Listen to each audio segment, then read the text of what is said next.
Hello बच्चों, how are you? Welcome back to the physics tree. Okay, तो इस case में हम क्या करने वाले हैं? इस केस में हम अब थोड़े से कॉम्प्लिकेटेड क्वेश्चंस लेते हैं। थोड़े से कॉम्प्लिकेटेड मतलब जिनमें वेक्टर्स का एप्लीकेशन थोड़ा ज़्यादा लगे। तो हमारा इलेक्ट्रोस्टैटिक्स में थर्ड एग्जाम्पल है, और इस बार हम 2 या 3 की जगह टोटल ऑफ 4 पार्टिकल्स रखते हैं।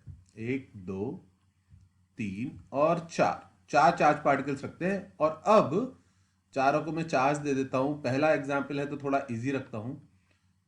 Plus Q, plus Q, plus Q and plus Q. Very good, सही गेस किया तुमने। ओके, तो ये चारों एक स्क्वायर की साइड्स पे रखे हैं। स्क्वायर भी बना देता हूँ। ये लो, 1, 2, 3, 4 साइड्स हो गई स्क्वायर्स की, और उनकी लेंथ है एल। ये क्वेश्चन आप सब ने देखा होगा, जिसने भी जहां भी पढ़ा है। बहुत ही कॉमनली आस्क्ड क्वेश्चन है, पर इसको बहुत ज्यादा कॉम्प्लिकेटेड बनाया जा सकता है। मैं सबसे सिंपल वर्जन बता रहा हूं, क्योंकि उससे कॉम्प्लिकेशन पे जाना आसान है। तो इसमें आपसे पूछ सकते हैं किसी एक चार्ज पर नेट फोर्स कैलकुलेट करो।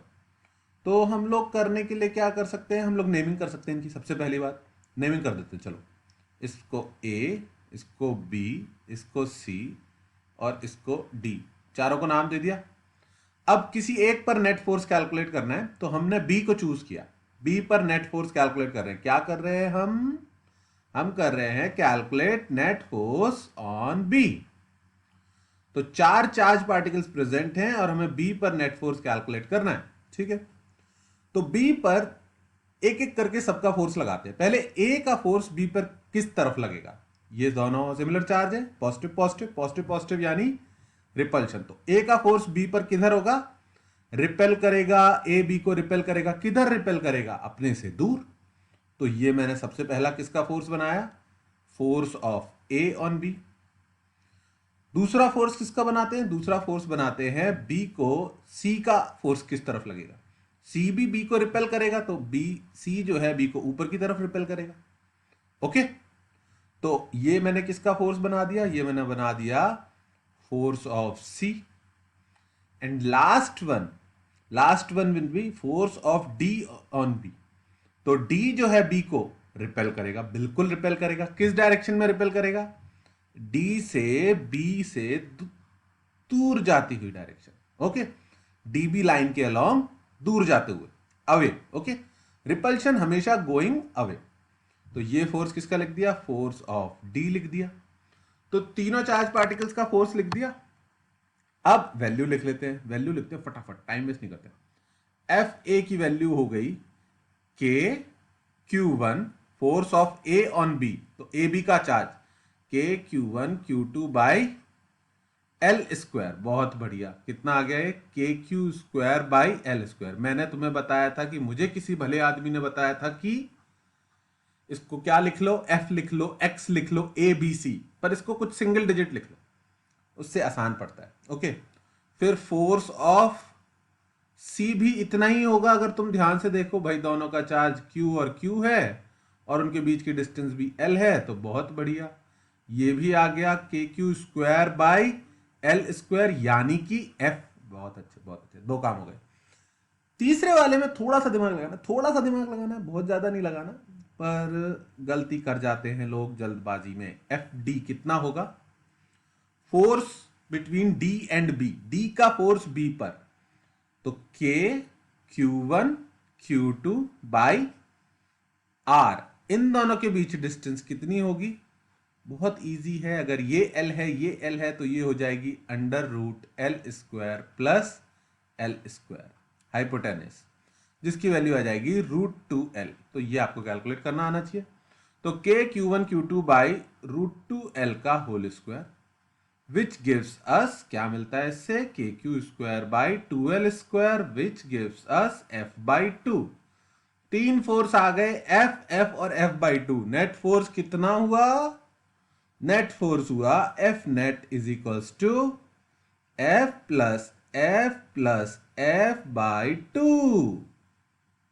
किसी ने भी ऐसा किया तो तुम बहुत बड़ी गलती कर रहे हो। ये बहुत बड़ी गलती है। ठीक है, इनको तुम डायरेक्टली ऐसे ऐड नहीं कर सकते, ये वेक्टर क्वांटिटीज हैं, इनकी डायरेक्शन मैटर करती है। कैसे भाई? दो फोर्सेस एफ और एफ बराबर है पर एक दूसरे से परपेंडिकुलर डायरेक्शन में, और तीसरा फोर्स F/2 है और वो कहां पर है? वो उनके एंगल बाइसेक्टर पे है।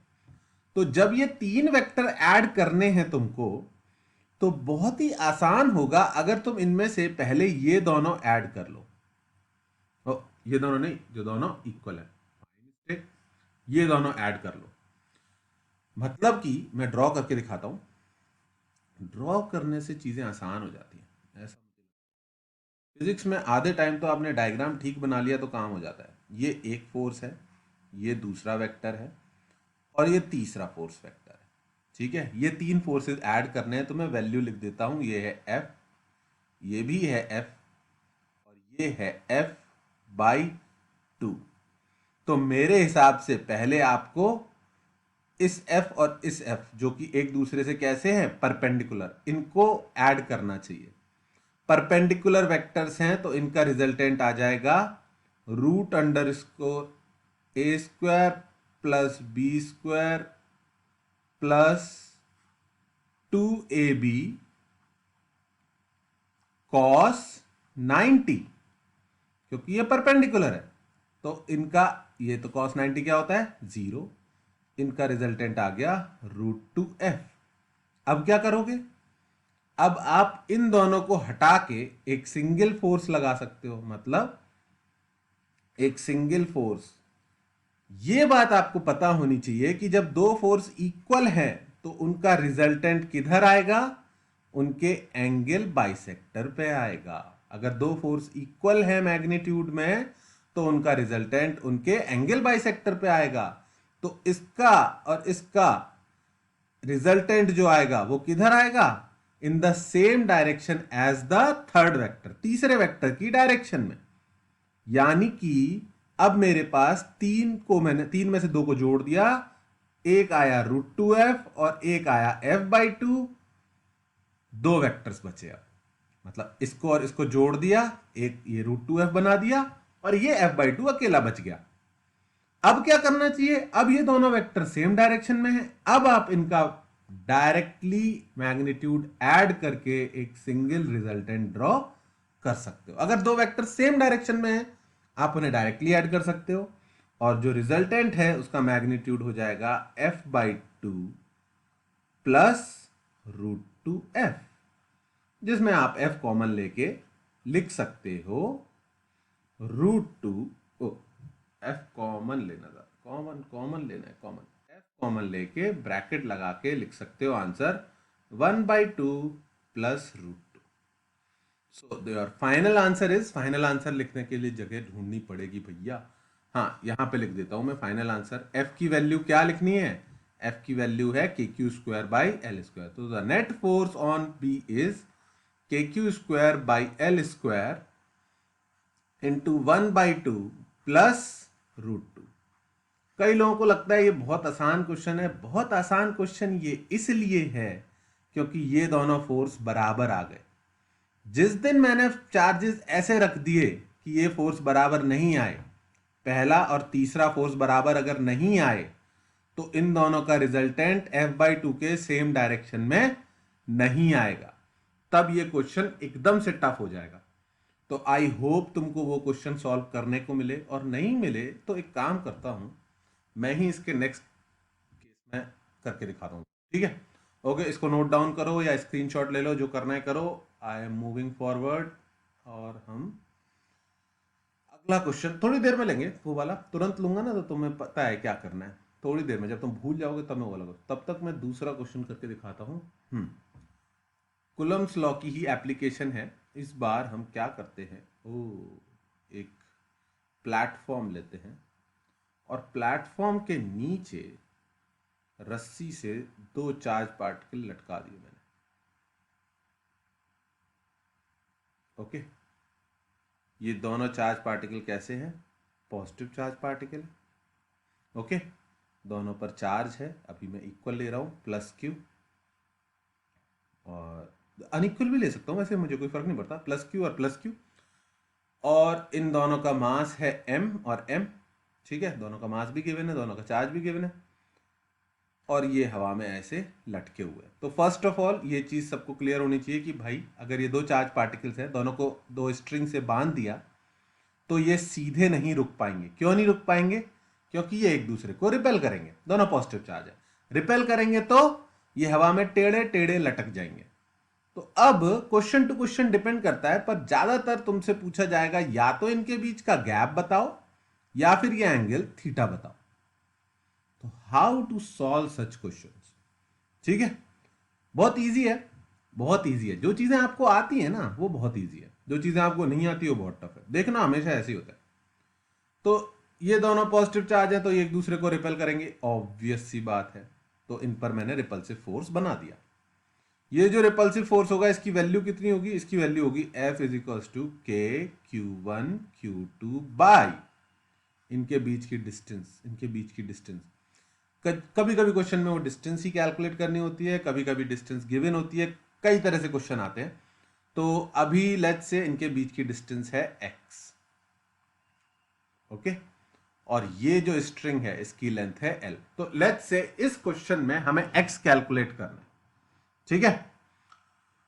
तो फोर्स कितना हो गया? के Q1 Q2 by x square, okay, force हो गया के Q1 Q2 by x square. इस चार्ज पार्टिकल पर और कौन कौन से फोर्स लग रहे हैं? ऑब्वियस सी बात है, इसका मास दिया हुआ है। एक फोर्स इस पर नीचे की तरफ कौन सा लग रहा होगा? ग्रेविटी, ग्रेविटी लगा देते हैं इसके ऊपर, mg, ओके, ग्रेविटी लग गई mg, नीचे mg, और बाहर की तरफ के Q1 Q2 by x square.